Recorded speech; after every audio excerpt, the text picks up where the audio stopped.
Donald Trump says immigrants are poisoning our blood. I go look in history who's the only person who said that, Hitler. Should I not tell my viewers on Piers Morgan Uncensored? Should I go, can't tell them that? No, more informative than everything reported by the BBC since October 7th. Than Lebanon. I mean, everything, the world did not begin on October the 7th. 1978, Israel invades southern Lebanon. 1982, Israel invades southern Lebanon. Sabra and Shatila massacre.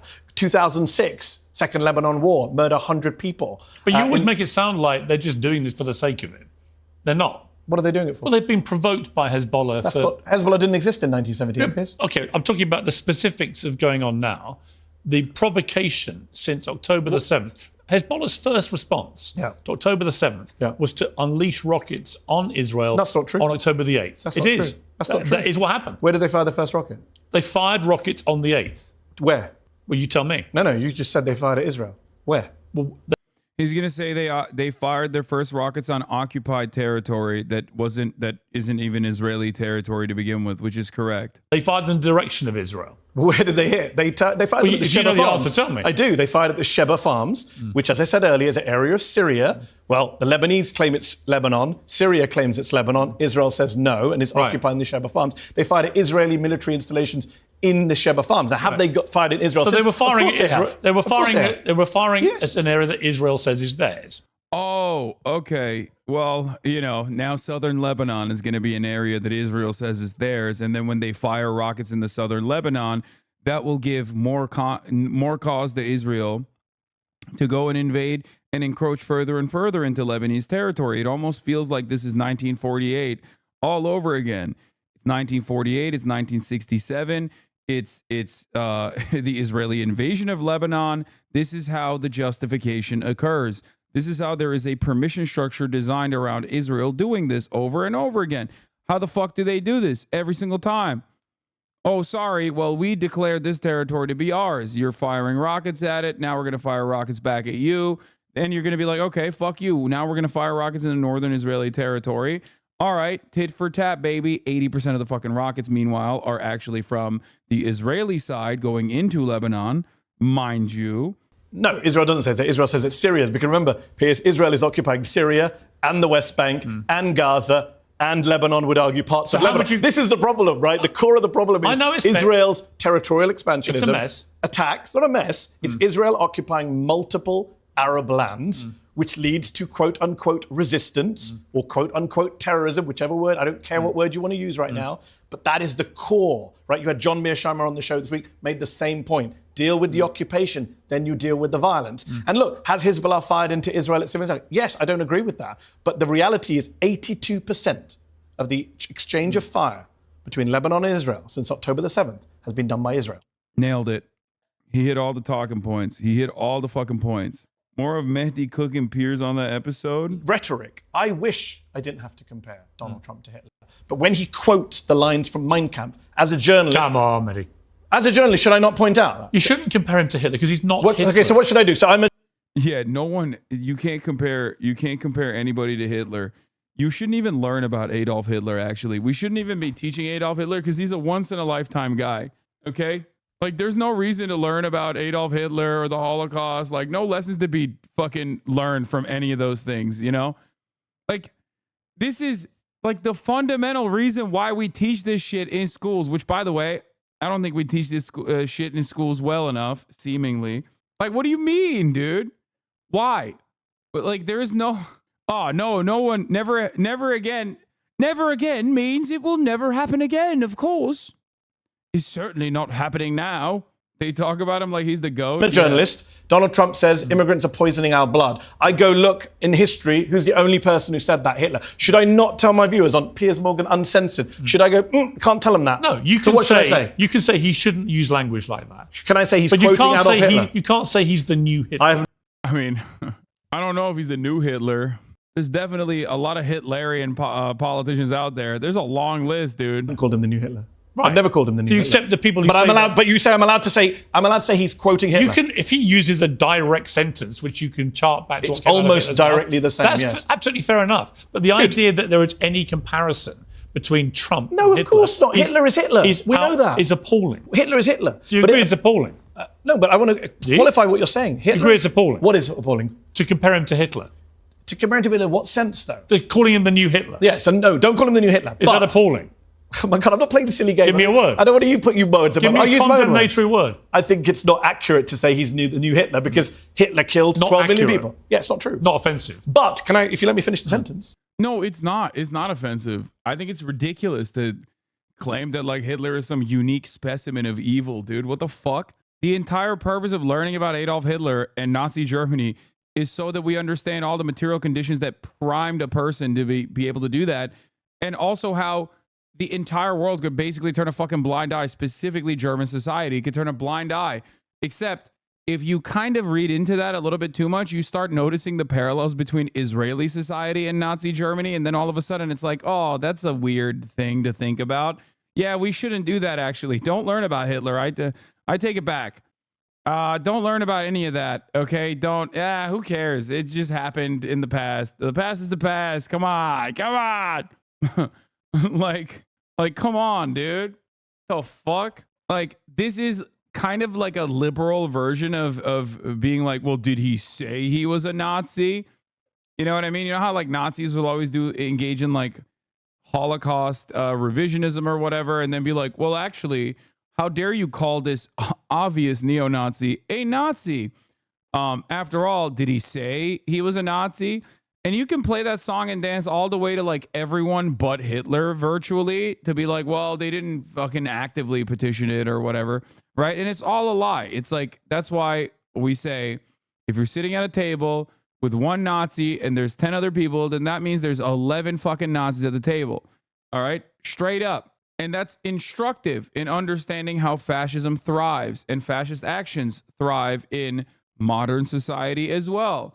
And unfortunately, that comparison might hurt your feelings because it's literally, virtually what is going on in identical terms in Israeli society. Israeli society is held together by a resilient and quite unfortunate bloodlust for permanent military occupation everywhere they can get it.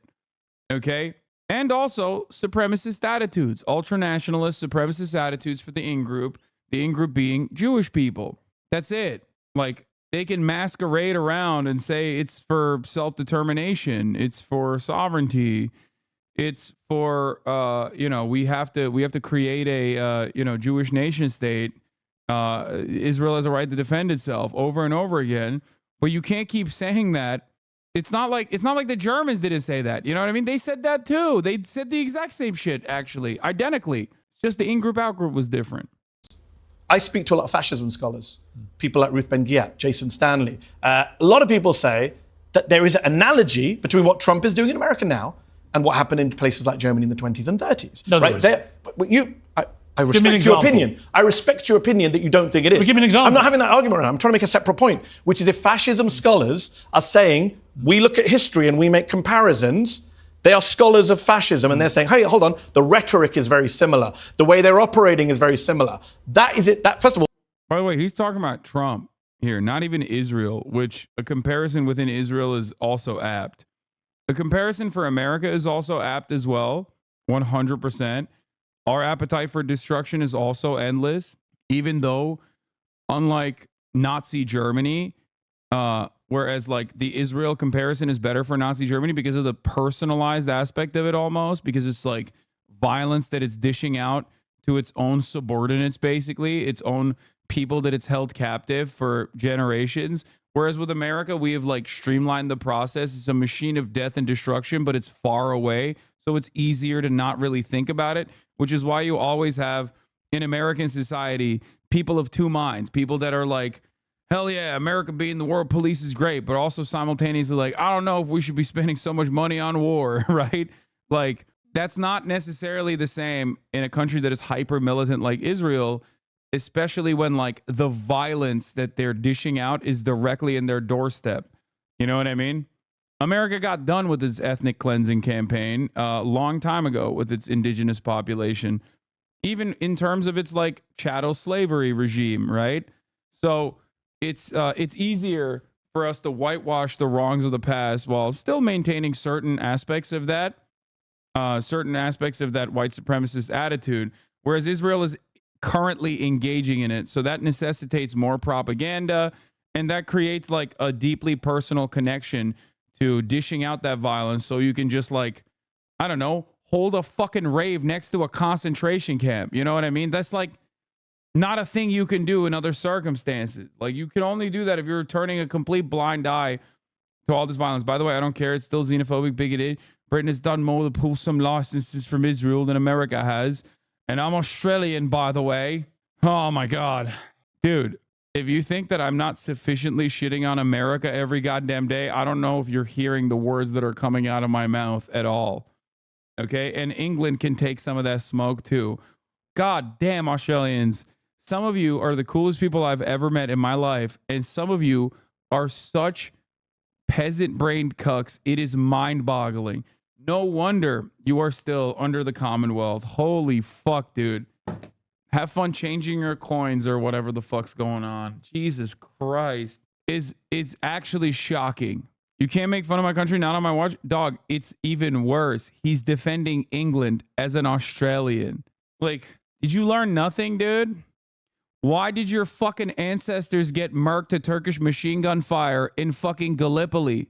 Huh? Why? Because the penal colony was sent there. Like, what are you talking about, dude? You should have so much more smoke for England than even me, dummy. It's so weird. Mate!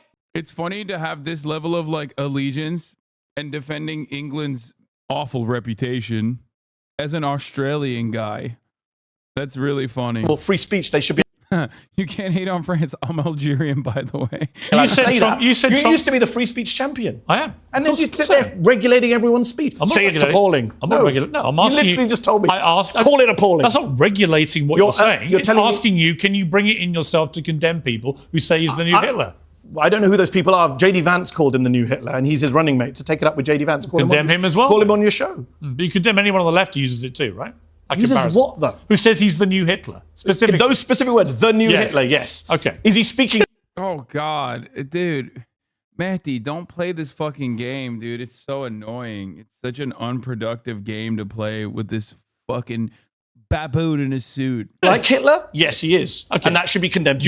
Hold on, do you condemn him speaking like Hitler? Yes. Does that not outrage you? Of course. He's like your pal. Why don't you tell him to stop it? Of course. Have you ever told him to stop quoting Hitler? Yes, probably. I can't remember the last interview I did was before or after, but if I do again, I will. Yes, of course. Good. And hosting a Holocaust dinner at Mar-a-Lago? Yes, Nick Fuentes, absolutely. Have you told him to stop doing that? I said it on Twitter to him. Don't let white supremacists anywhere near you. Why are you doing that? Nah, that's not condemnation. Don't let white supremacists anywhere near you. Why are you doing that? While also simultaneously quoting Adolf Hitler. Sir, Mr. President, sir, why are you doing that? It quite seems like you like it. It seems to me like you're giving people the wrong impression. Or maybe the right impression. I don't know. That's a question. I think it's condemn it. It's disgusting. It's appalling. It's appalling. Good. There you are. Agreement. You're trying to regulate my speech. I love when we agree. Anyway, good stuff. It's unseemly, my good sir. How dare you? Unseemly, I say. President Joe Biden has strongly urged Israel to cease its attacks on UN peacekeepers during its ongoing conflict with Hezbollah in Lebanon, following 2 incidents in 48 hours. On Friday, the IDF acknowledged responsibility for an incident that left 2 Sri Lankan soldiers from the UN interim force in Lebanon injured. The Israeli army stated that IDF soldiers, while operating near the UN base, identified a perceived threat and opened fire. The incident is under investigation at the highest levels. A day earlier, 2 Indonesian UN soldiers were injured when they fell from an observation tower after it was fired upon by an Israeli tank. The leaders of France, Italy, and Spain issued a joint statement condemning Israel's actions, calling them unjustifiable and demanding an immediate halt to the attacks. Sri Lanka's foreign ministry also condemned the IDF's attack that injured its soldiers. The head of UN peacekeeping stated there was evidence to suggest some UN positions in southern Lebanon had been directly targeted, though he did not assign responsibility. For example, a tower was hit and cameras at one of the positions were damaged, which appeared to us as direct fire, he told the BBC. As Israel continues its invasion of southern Lebanon, exchanges of missiles and rockets between the IDF and the Hezbollah persist along the Israel-Lebanon border. If you found this video informative, then make sure to hit the like button and subscribe to this channel for more videos like this, and thanks for watching.